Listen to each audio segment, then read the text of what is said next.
I am, you know where you stand with me. I'm very transparent. I'm very much about feedback.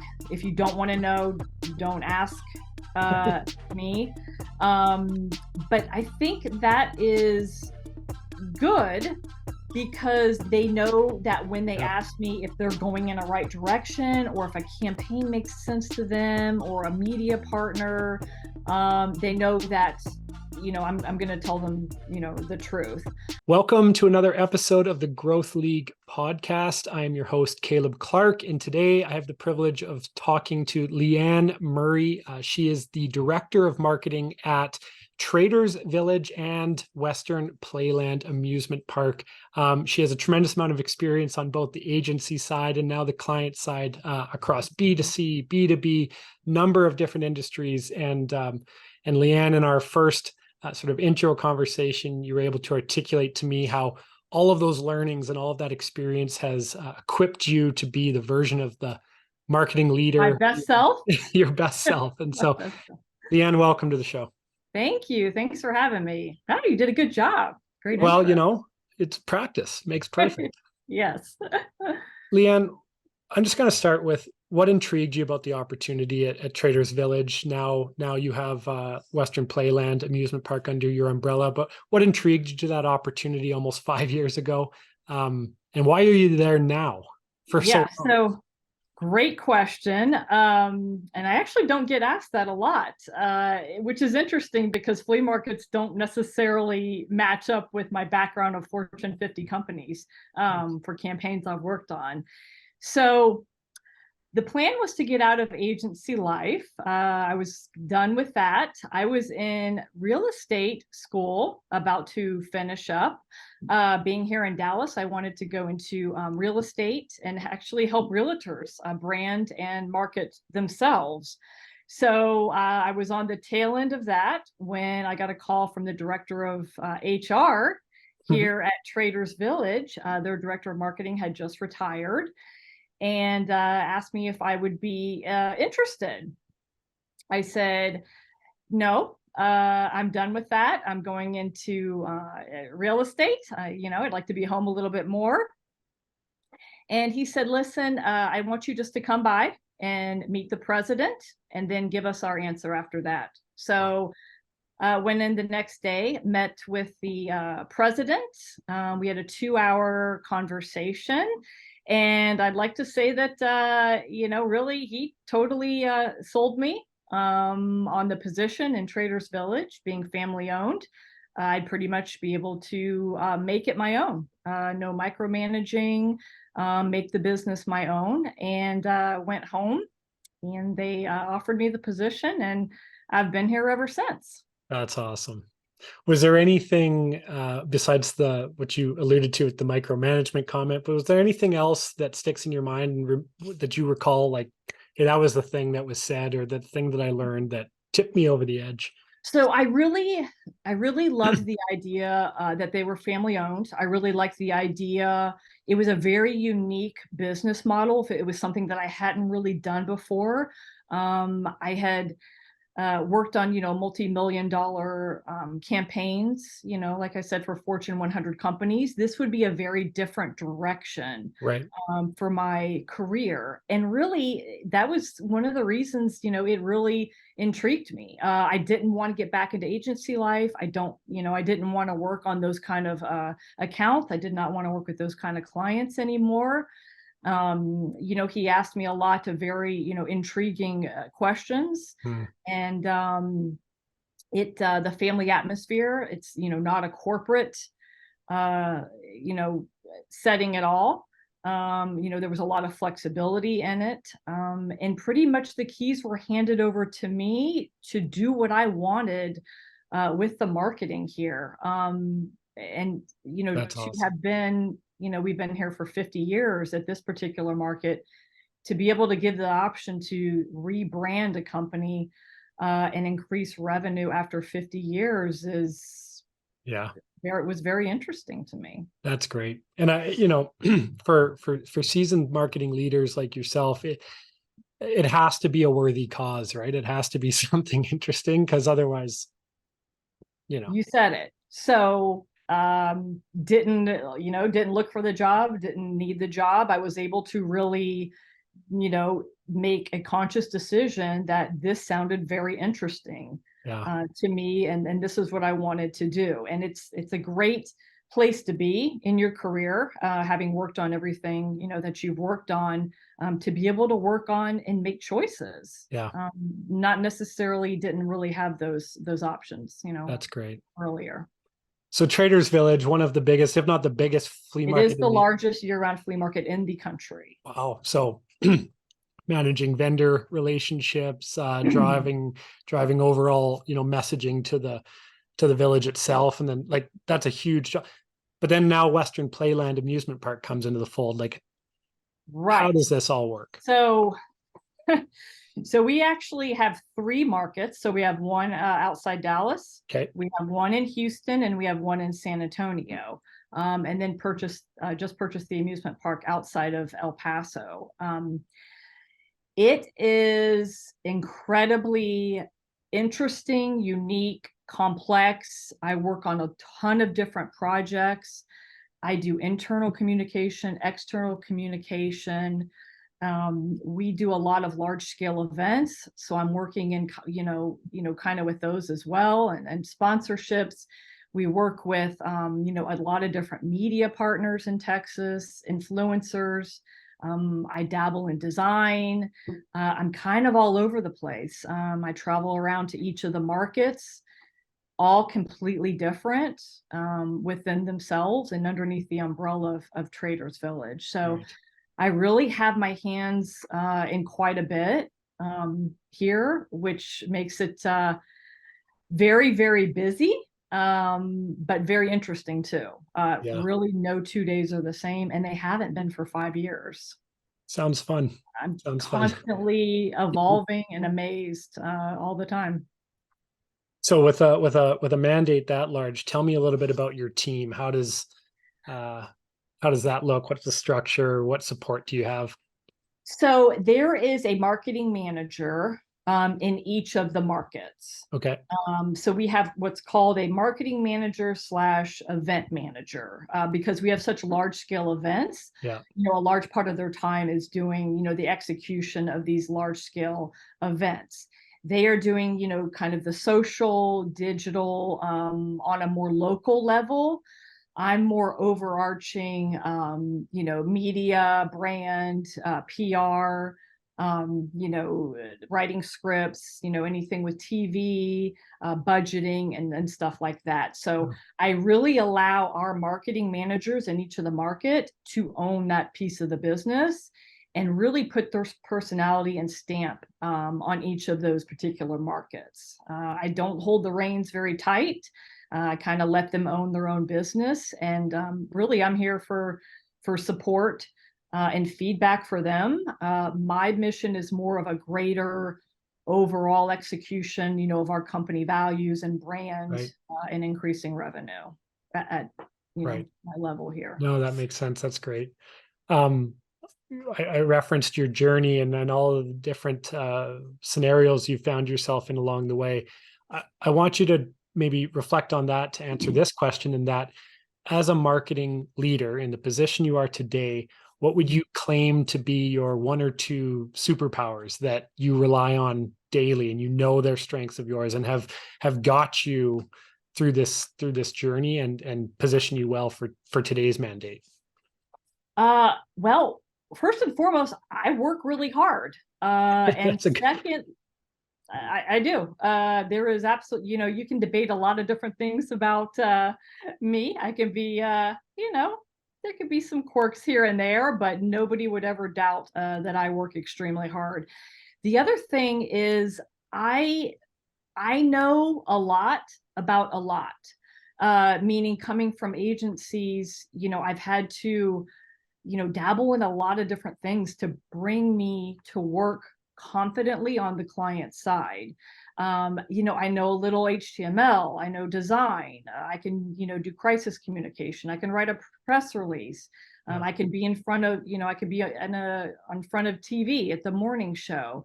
I know some about operations. So I know a lot about a lot of different elements of Hmm. marketing. I never really specialized in anything. I kind of kept my mind open. I don't specialize in, SEO. I don't specialize on the digital side. I don't specialize on the writing side. All of that has really, it's a huge strength. I'm just, I am able to do a lot of different things. Um, Yeah.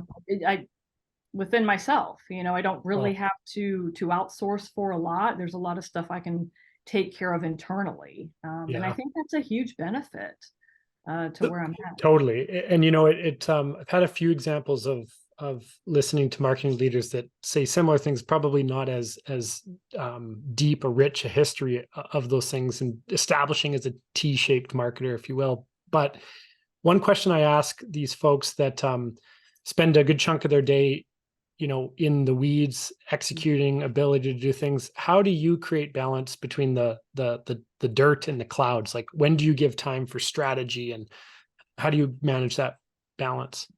Yeah, so great question. So, there's touch points, obviously, all throughout the day, week, month, with every single market. It's a very fast-paced business. We're constantly changing. They're constantly needing feedback.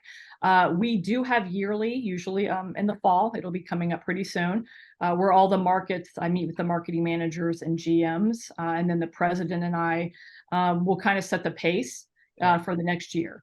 That's when we talk about what worked, what didn't, what kind of strategies are we looking for, where do we want to, push the needle a little bit more, what kind of marketing tactics do we want to get rid of, what's trending, what interesting things do we, want to kind of develop for the next year. So we kind of set out the plan Yeah. at that point, and given, we have budgets. And then from there, throughout the year, we meet, I'm in the other markets quarterly, Right. talking all the time, but, there's constant Right. communication. So it's really one all hands on deck, very intentional effort on Very an annual base. intense. Yeah. Yeah. Few day, long meeting. We kind of hash it out. Everybody has an opinion Yeah. about what they want to do in their markets. It's the place where we kind of strategize about where we want to be. Yeah. Um, and where our leaders want us to be. So we're here, Yeah. well, but we need you here. So So when you go through an activity like that, like a very collaborative, intense, and intentional mhm. planning session, how do you, because it inevitably will happen, but how do you handle deviation from the plan mid-year or quarterly? You know what I mean? Like, what's your playbook on that? Yeah, and that happens. We could plan out with the best of them, Yeah. and then just you know, completely just collapse one quarter. So we operate in outdoor markets, so weather is a big factor for us. Right. So we're constantly pivoting and rerouting, some of our larger scale events or media. So if we have a big media push that's about to go, and we hear it's going to rain for the next 10 days, we're usually going to change that. So we also work with a lot of artists, a lot of them, from Mexico. Sometimes they can get over, sometimes they can't. Sometimes, we Nice. have to cancel these large scale concerts that we have. So again, we're always touching base, always, it never goes as it's supposed to go. We have media partners that we've partnered with that fall off the face of the earth. We never hear from them. So we eliminate them, pick up somebody else. We have a lot of reps that a lot of turnover Yeah. since COVID with a lot of our media reps. Yeah. So that's been a big change too. But budgets too. It could be that we had a crappy summer. It was 110 degrees, like here is in Dallas. So my boss comes to me and says, our third quarter, we need to shave 5% off. And, Right. we got to leave that buffer in there. And that's what we're going to do. Right. Nimble, agile, right? Oh, it's absolutely. And I love that. I don't Yeah. like the corporate, kind of, like this, there, no change. You've already written on the, dotted line. Yeah. Um, Yeah, I like changing it up. So Yeah. Well, and it sounds like that was congruent with what was pitched by the president at the beginning, right? There's going to be this ability to put your thumbprint on it to be agile. Otherwise, probably wasn't the opportunity for you at that time, right? yeah, and he says, you have this amount, we want to see this much, of an increase in this particular market. We want to see a higher, revenue or attendance increase. Have at it. You Yeah. guys figure it out, So Yeah. So shifting gears a little bit, and potentially asking you to be a bit vulnerable, which I've prepped you on, is that what's the biggest thing causing you concern or challenge or representative of a problem right now that you're excited with your team to attack, but what is the big rock to push right now? well, I mean, definitely our biggest rock right now is the acquisition of another business. Right. One of the most interesting and fascinating projects that I've ever done, and one of the things I'm most proud of, but also the most stressful. A lot of unknowns still. It's absolutely pushes you outside of your marketing comfort zone. Mm, Um, it's been a very long term, complex, lot of moving parts. I had never acquired or been part of a team that had acquired another business right. before. And so Um, with that acquisition, is it the taking over and massaging of a marketing strategy that's been built, or is it the clean it slate? it's the so they did no marketing Right. uh, before, or at least in the last 10 years. Wow. So we're talking starting completely from scratch. No marketing. The person that's there now, who I absolutely adore, focused on group sales in that particular market that does really well. And not, she was never really tasked with marketing it. Right. So we started completely from scratch. So you're talking about going into a market that you have no media partners, you have no relationships. Do they listen to the radio? Do they listen to podcasts? Are they TV viewers? So lots and lots of research that has to be done. Um, what's your budget? Yeah. I don't know. I've never bought media there, Right. so a huge undertaking. Yeah. Exciting. No. It is. It is. It's unlike anything I've ever done. And a lot of marketers don't get that chance to be part of. They're kind of handed off after, right? So we bought this. We need to figure it out. Da, da, da. To be part of the due diligence team, Right. and at that executive level, to purchase another company was really really interesting. Yeah. New experiences for everyone. Oh, That's it good. was, yeah. Within the obviously within a marketing mix, there's a lot of different things you guys are doing, specifically within the online, so social, email, digital ads, whatever. Mhm. Within that mix, what is one area that you've just experienced as a team so much success in, and if budget was no issue, you would just double, triple, quadruple down on it?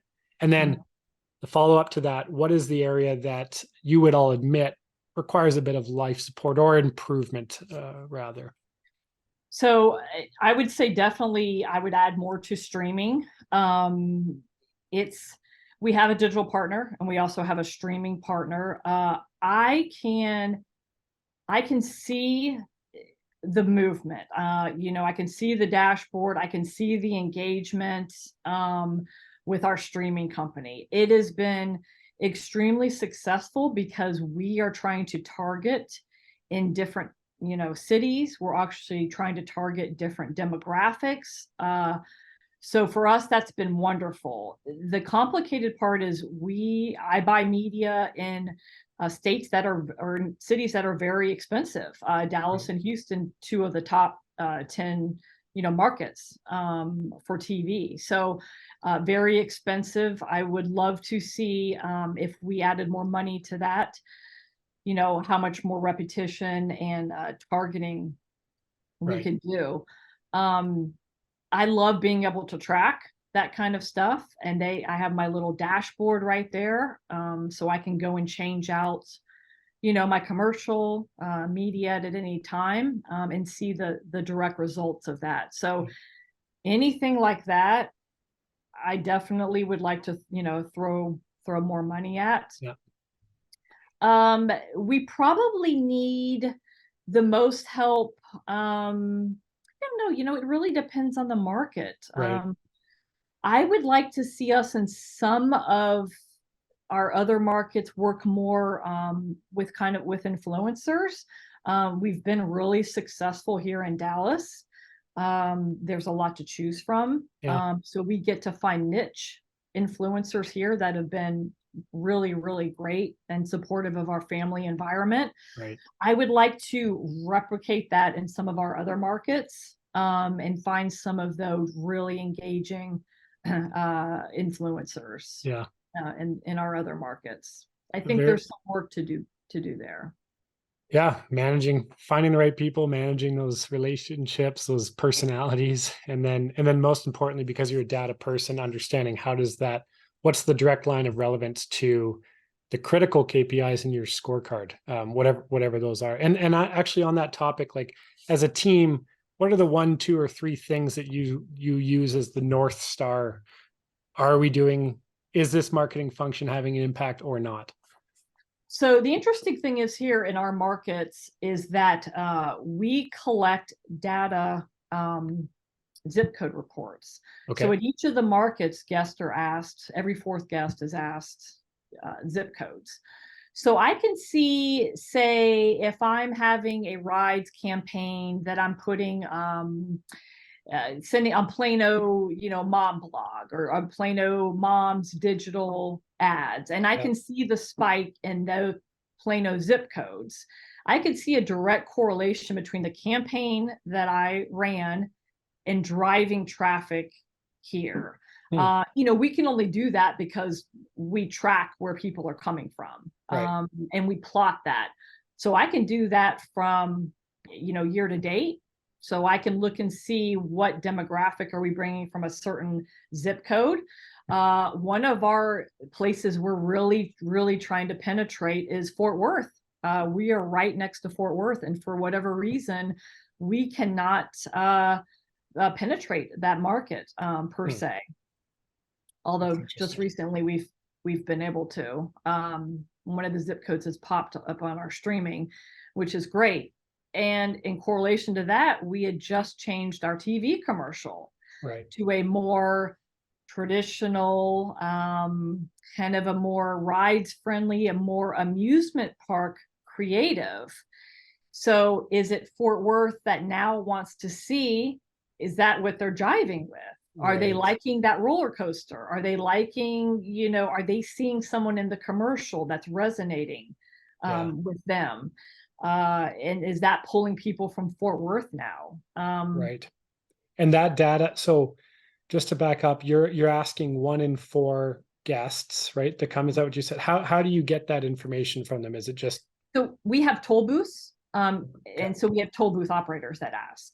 Okay, right at the entrance. Correct, and then it feeds into a report that we all have access to, a sales. That's interesting. So like a 25% sample size, obviously you're saying, is significant enough to be able to serve as a proxy for the trend of associating marketing to lift or decline. Yeah, well, I've seen it myself. I've seen when we've run a particular campaign hard, so like a ride price point, or when the roller coaster opened, or a particular food, a particular ad that has a subject line, or a demographic in it of a family that more relates to somebody in that particular zip code. Right. I can see a 1-for-1 where that zip code has moved up from spot number 100 into the top 25. Interesting. Which for us is pretty significant.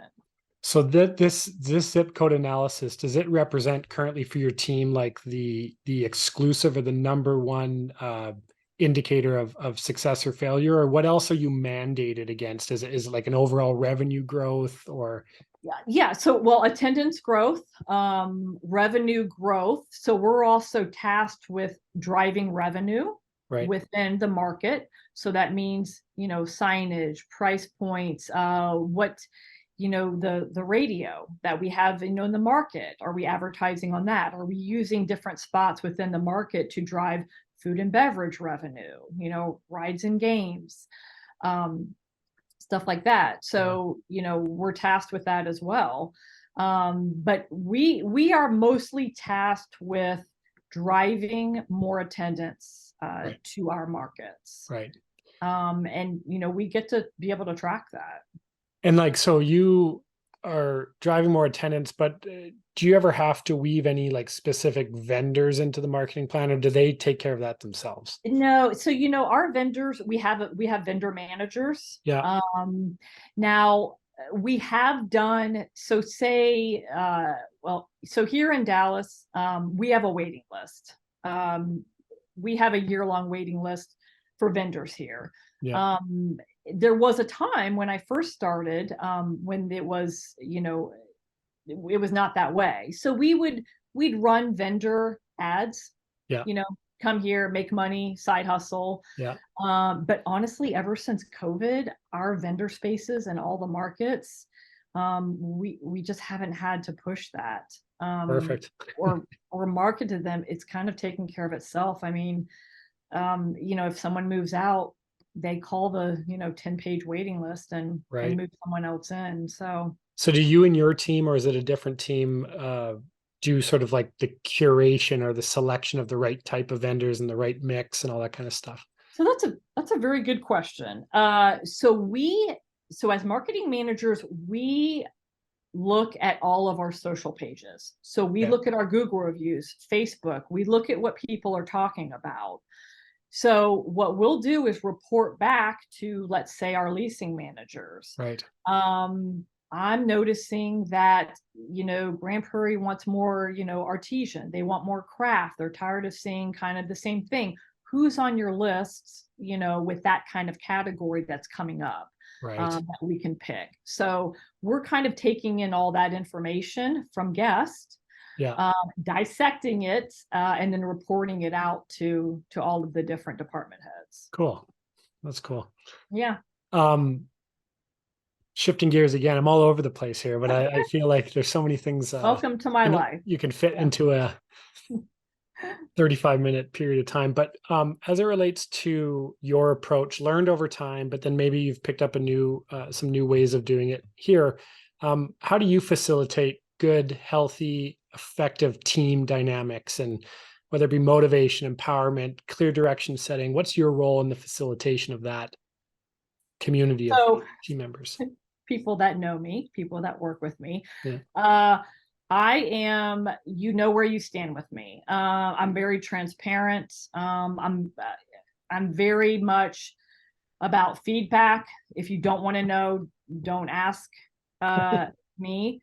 But I think that is good, because they know that when they Yeah. ask me if they're going in a right direction, or if a campaign makes sense to them, or a media partner, they know that, I'm going to tell them, the truth. So we are all like family. I mean, I travel around to all the markets. We all spend a lot of time together. It's a very unusual business model, family owned, So the feedback, constant communication. I'm very open-minded. I'm not a micromanager. I let them own their piece of the business. Yeah. And they kind of know what they're going to get with me. Yeah. That's good, because you never have to guess, and you can just kind of get from No, I'm not the passive aggressive, Yeah. talk gossip, talk behind your back. Yeah. And I've been around a while. I have, pretty sound Sure. advice based on my experience. Yeah. So yeah, I mean, a lot of people, not even just our marketing people, but people from operations. And I have a hospitality background, so food and beverage, operations. I get asked a lot of different questions. Yeah. Does that same approach, do you leverage that same approach when it comes? I don't know if you're working with, like, you've referenced some external partners, but how do you get the most out of those relationships? Those folks that aren't internal, that play a critical Yeah. role. Oh, yeah, and we have a lot of external partners. It took me, I'm very picky when it comes to external partners that are touching our brand. So you can imagine how many sales calls we get. I mean, it's Sure. all the time, wanting to partner with us about something. It took me a good year just to really find a digital partner that I felt would be, the best fit for us. Another example is, the influencers. So our influencers have to come out to their respective markets and meet with me or the marketing manager Yeah. and actually look around the market and decide together if this is going to be the best relationship. Right. Don't pick someone with just the highest, engagement or followers. Someone who really resonates in our markets Yeah. is the best fit. No, that Again, makes like we sense. talked about, it's that transparent openness. This is what I'm looking for. This is not what I'm looking for. I don't like to waste a lot of time. So yeah, and sometimes that works out, and sometimes they're just not the That's best fit okay. for us, and that's Yeah, that's that's okay. okay. Yeah. For you now, like every time you shift posts and or things change within the market strategy, but certainly like over time of developing as a marketer and a marketing leader, I think that you need to be creative with finding ways on how to keep yourself sharp. And what do you do these days to contribute to like your lifelong learning journey of being the best marketing leader you can? Yeah, absolutely. It's a good question. So I go to, a lot of marketing conferences. I ask a lot of questions. I engage with those, that are specialties in their field. I read a lot, I research a lot. I ask people here. So if it's not necessarily, a young Hispanic female who's online dating, well, Right. I don't really know what that looks like. So, I use our own, internal teams here. I travel quite a bit, which I feel like has given me a lot of insight Yeah.